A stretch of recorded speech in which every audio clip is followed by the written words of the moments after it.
Gabby in Attack on Titan. Season 4 is only about 8 episodes in, and it's extremely evident that Gabby has some thick-ass, bulletproof, this is Sparta level plot armor on. She hasn't even existed in the series that long, and there were already a few times this motherfucker should have been dead, or at the very least, extremely injured. But yet she keeps getting away unscathed. Like the scene when she blew up that armored train. Now, I understand they were thrown off by the fact that she's a kid, but you're telling me these guys didn't see that big ass Oscar Mayer 20-pack sized bundle of dynamite she was dragging with her ankle.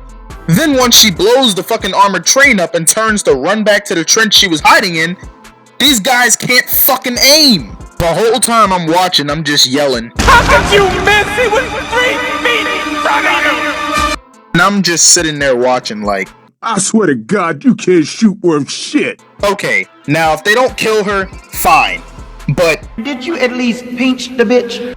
Or shit, like how I spoke about in my other video. Why didn't they kill her after she shot Sasha dead and attempted to kill somebody else? Talking about throwing kids off the ship wouldn't amount to anything. Now I understand that they did beat them the fuck up. But I would have been like 30 to your face, yeah. 60 to your face, yeah. 90 to your face. The sad part about Sasha's death is it was extremely avoidable.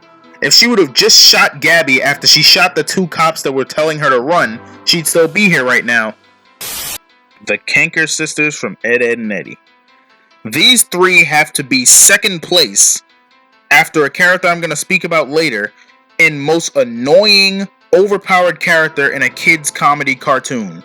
I put them second place as far as power and being unbeatable, but they are definitely number 1 when it comes to taking what they want and being creepy while doing it. Wait, I haven't studied for this. FBI, open up! But when they showed up, if you were up against them, it was game over for you. And this show made it very self-evident that the only one who could beat one of the Kanker sisters would have to be another one of the Kanker sisters. Hey! Shut up, May! My new hairdo. Oh, no, you don't. Yeah, they hit each other constantly. Even as a kid, the way they would pursue them always had me like, no! No! No! I mean, the way they would always track down and find Ed, and Eddy. Shit, Liam Neeson from Taken could take notes from them. They used such creepy tactics to get exactly what they wanted from them. Honestly, they kinda rivaled. I like you, and I want you. Now we can do this the easy way, or we can do it the hard way. Back then I didn't notice just how bad it was. But I started rewatching some of the old episodes, and literally now, whenever it's an episode where they're the antagonist, I'm just like, I'm not watching this! Look!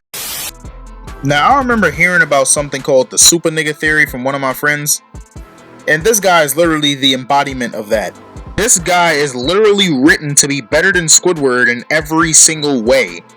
He's richer, way more successful, has more friends, even though they look exactly the same.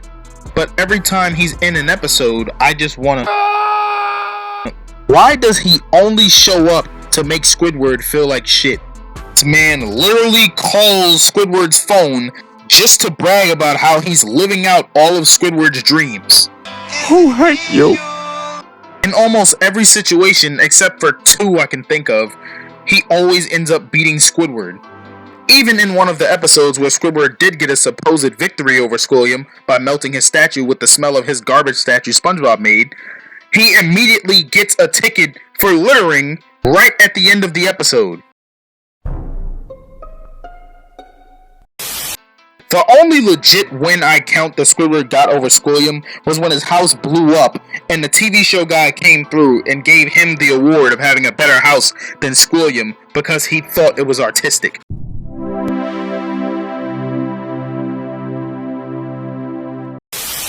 Hands down the most overpowered character in a kid's comedy cartoon I've ever seen. Literally, she cannot be beaten. She wants all the smoke all the time. Literally in any episode she appears in, if someone does anything even remotely annoying around her, it's just Hands! What are you doing? Hands! Run your hands! I need your hands! especially in that episode when Gumball accidentally got Darwin to date her. Literally, if anyone got near or even spoke to Darwin, Are you saying I've got an empty head? Away. Just turn it!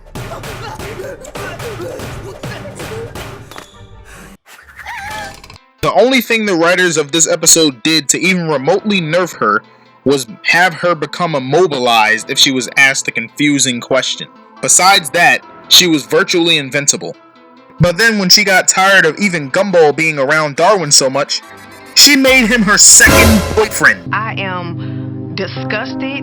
Come on now, bitch! Ain't nobody trying to see that shit! Then she gets the ability to just appear everywhere they're running as they run away from her with these creepy love proposals, and she only leaves them alone at the end when Darwin tries to tell her what love really means, and it pisses her off. Well, that's all for today's video. I hope you enjoyed. Don't forget to like and subscribe, it does make all the difference. But yeah, this has been MarblePluto. Until next time.